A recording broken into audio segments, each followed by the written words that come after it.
Ani jaargachan hin jedhama waraana bilisummaa Oromoo obbo zoonii lixaa keessa socho'uudha. Dhaamsiin isiniif yoo jiraate waraanni saba Oromoo irraa dhalattanii qawwee diinatti qabdan marti yoo jiraattan akka warra kanaa kottaa harka keessan karaa nagaa kennadhaadhaan dhaamsa isinii dhaama. Kanatti fufee mee hadi maqaa kennutti mi? Iyyaasuu Bantii jedhama. Iyyaasuu Bantii jedhama. Aanaa kamirraati dhalooti kee? Aanaa kamitti dhalatte? Aanaa Caqabsaa.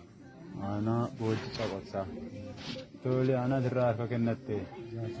Iyyaasuu gabaa dafinaa.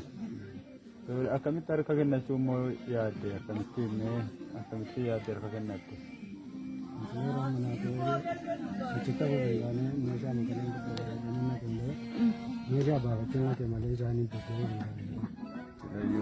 karoora isaanii jijjiiruun qabu meeshaa maallaqannaa keessa immoo argatee meeshaatti milkoofte deebitee jechuudha.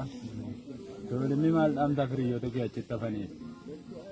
Isaanis akka koo dhufanii akka isaan meeshaa baasanii barbaada. Wajjin akka isaan bantaaf isaan hin barbaadu. Walumaa galaa hafamuzii isaanii saba isaa irraa kaasanii gara diina isaaniitti akka isaan jallisaniifidha jechuudha. Saba wajjin duuluu. Tole inni lammaffaan adiyoo maqaan kee eenyudha?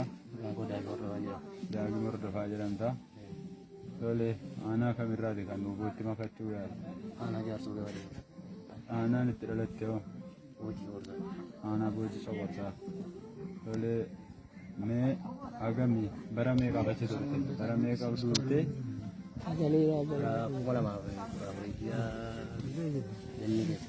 Ji'a ganni keessi. Tole akkamittiin gara obootti makachuu yaadde? Deemni nuyi tokkoraan kan deebi'u beekan suuraan kaa'atee deeman malee yeroo dhaabbatee qabdeera. Kunis akkan deebi'u beekan kaa'atee deeman ijoollee hiriyoota kootan jenneen kaa'atee osoo deemee kun akkan deebi'u beekan deemee immoo fudhatee kun itti fayyadaman. Hiriyoota kee warra hafanii dhaamsa qabdaa? Hiriyoota koo warra hafanii dhaamsa qaba.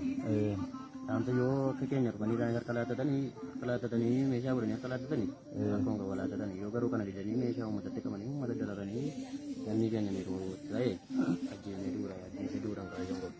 Sagantaan kee ajjeettee duura kan dide? Kan dide ajjeesee kan nuti immoo yeroodhaan dhufu akka keenya yeroon agaluu jedhe. Kan nuti yeroodhaan dhufu. Kanuma gabaabaatti injifannoo.